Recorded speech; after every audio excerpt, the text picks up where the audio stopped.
A casa do coronel podia conter o triplo das pessoas convidadas para o sarau daquela noite, mas o coronel preferia convidar apenas as pessoas mais íntimas e familiares. Era homem pouco cerimonioso, gostava sobretudo da intimidade. Quando Félix entrou, dançava-se uma quadrilha. O coronel foi ter com ele e levou-o para onde estava a mulher, que já o esperava com ansiedade, pela razão, dizia ela, de que era um dos poucos rapazes que ainda conversavam com velhas, estando entre moças. Félix sentou-se ao pé de Dona Matilde. Estava então de bom humor e conversou alegremente até que a música parou. A mulher do coronel era o tipo da mãe de família. Tinha 40 anos e ainda conservava na fronte, embora secas, as rosas da mocidade. Era uma mistura de austeridade e meiguice, de extrema bondade e extrema rigidez. Gostava muito de conversar e rir, e tinha a particularidade de amar a discussão, exceto em 2 pontos que para ela estavam acima das contas. Casado com um anjo. Félix procurou reanimar o pretendente, pondo em relevo todas as suas qualidades merecedoras de admiração. Inventou-lhe algumas que não tinha, reconheceu-lhe outras que possuía realmente, ainda que de um merecimento relativo ou duvidoso. Não se podia negar a influência do Moreirinho entre senhoras. Era ele galanteador por índole e por sistema. Tinha, além disso, coisa importante, a plena convicção de que a sua conversa era preferida pelas damas.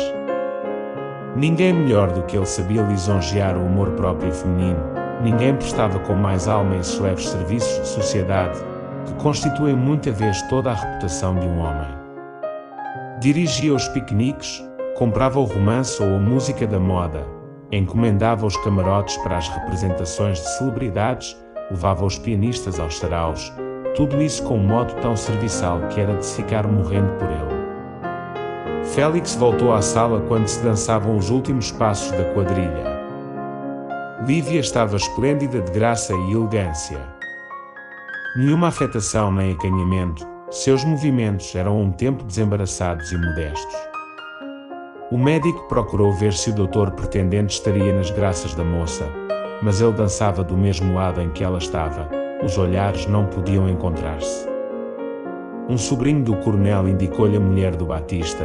Era uma moça de 20 anos, loura, assaz bonita e digna de inspirar amores. Por que motivo, o marido, casado há pouco, queria ir queimar a um templo estranho os perfumes que a esposa merecia. Algum tempo depois de fim da quadrilha, dispôs-se Félix a deixar a casa do coronel, que lhe interceptou a passagem em nome, disse ele, da mulher e das moças. Félix respondeu-lhe que estava incomodado. Pretextos de peraltice, disse o velho, rindo alegremente, não o deixe sair nem que me caia morto na sala. Faz favor, minha senhora. Estas últimas palavras eram dirigidas à irmã de Viana, que ia atravessando a saleta onde se achavam os dois. Que me quer, coronel? Disse ela parando.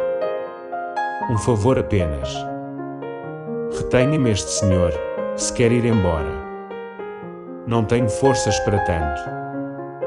Veja se consegue. Comece dando-lhe uma quadrilha. Dou-lhe a próxima, que é a minha última.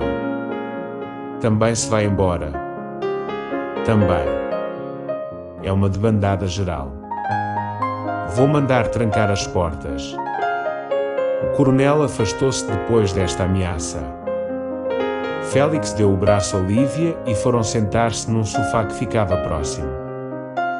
Meu irmão é muito seu amigo, disse Lívia acomodando as ondas de seda do vestido. Fala-me muito no senhor. É muito meu amigo, repetiu Félix, fazendo interiormente uma careta. Não admira, observou ela, o senhor merece ser estimado. Como sabe disso? Todos o afirmam. Nem todos serão sinceros, observou Félix. Félix não se iludia a respeito da estima de Viana. Sem negar que o irmão da viúva lhe tivesse alguma amizade, dava-lhe todavia limitado valor. Lívia asseverava, entretanto, que o irmão falava dele com grande entusiasmo, e até certo ponto o entusiasmo era sincero. Félix tinha sobre Viana certa ascendência moral. Além disso, era um homem franco e hospedeiro, rude mas serviçal. Dentro de pouco tempo a conversa entre o médico e a viúva foi perdendo a frieza cerimoniosa do começo. Passaram a falar do baile, e Lívia manifestou com expansiva alegria as suas excelentes impressões, sobretudo porque, dizia ela, vinha da roça, onde tivera uma vida reclusa e monástica.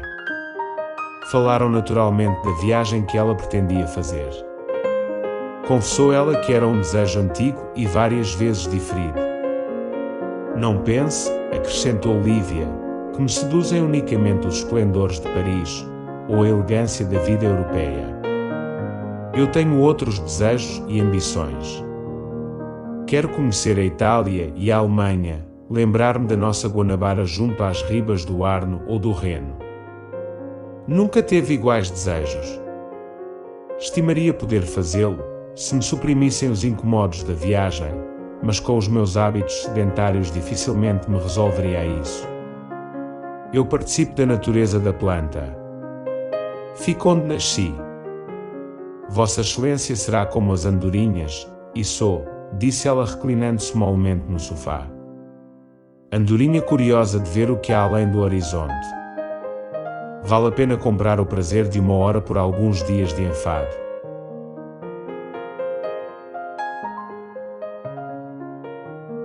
Não vale, respondeu Félix, sorrindo, esgota-se depressa a sensação daquele momento rápido.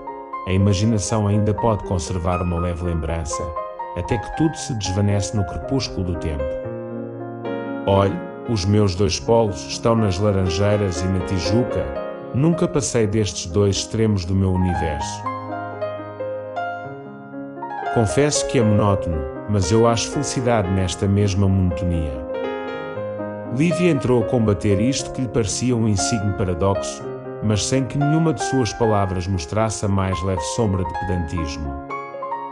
Tinha uma maneira natural e simples de dizer as coisas menos vulgares deste mundo. Sabia exprimir as suas ideias em frase elegante, mas despretensiosa. O prelúdio de uma valsa chamou a atenção dos dois para o baile. Félix convidou-a para valsar. Ela desculpou-se, dizendo que se achava cansada. Vi-a valsar quando entrei, disse Félix, e afirmo que poucas pessoas valsarão tão bem. Creia na sinceridade do elogio, porque eu não os faço nunca. A moça aceitou este cumprimento com ingênua satisfação. Gosto muito da valsa, disse ela. Não admira, é a primeira dança do mundo. Pelo menos é a única dança em que a poesia, acrescentou Félix. A quadrilha tem certa rigidez geométrica, a valsa tem todo o abandono da imaginação. Justamente, exclamou Lívia, como se Félix lhe tivesse reunido em poucas palavras todas as suas ideias a respeito daquele assunto. Demais, continuou o doutor, animado pelo entusiasmo da viúva, a quadrilha francesa é a negação da dança, como o vestuário moderno é a negação da graça. E ambos são filhos deste século, que é a negação de tudo. Oh! Murmurou ela sorrindo. E o protesto não foi só com os lábios, foi também com os olhos, uns olhos aveludados e brilhantes, feitos para os desmaios de amor.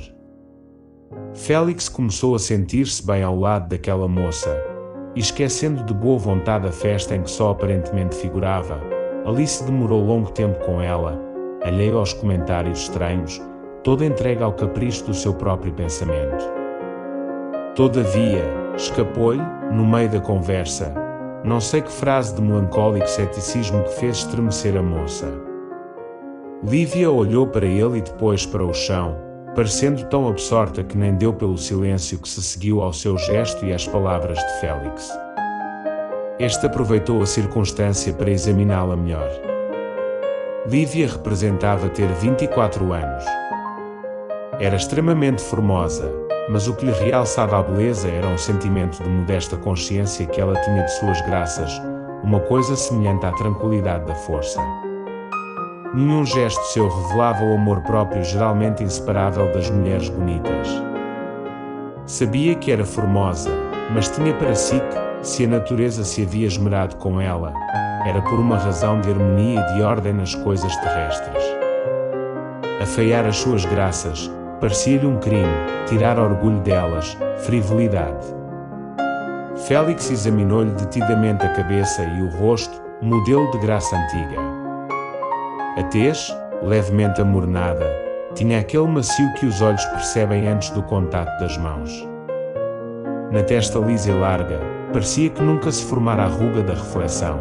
Não obstante, quem examinasse naquele momento o rosto da moça veria que ela não era estranha às lutas interiores do pensamento.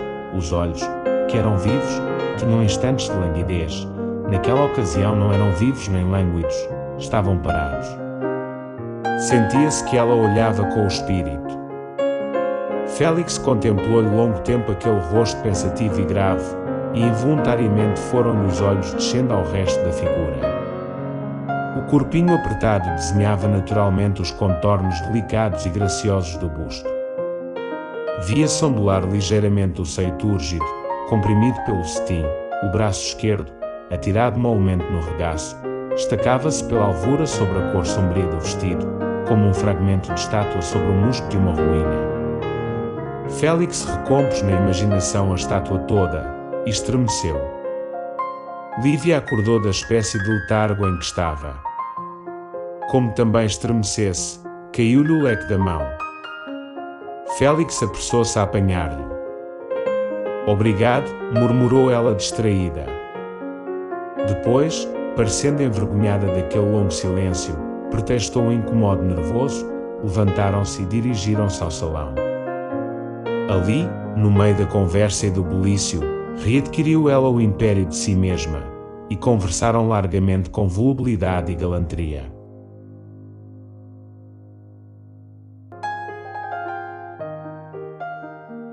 A viúva era um pouco sarcástica, mas daquele sarcasmo benévolo e anódino, que sabe misturar espinhos com rosas.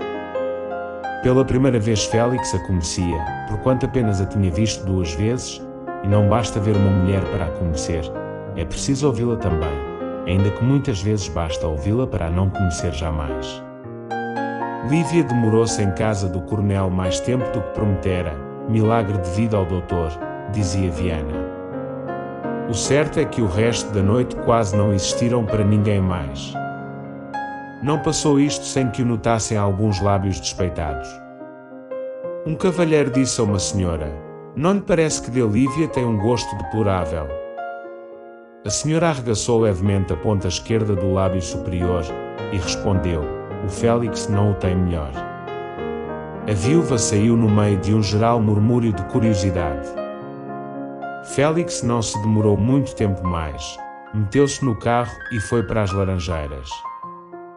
1 hora depois do baile, a viúva, a dança, tudo se lhe desvaneceu do espírito, graças a um sono tranquilo e profundo, como essas nuvens douradas do ocaso que a noite absorve ou dissipa.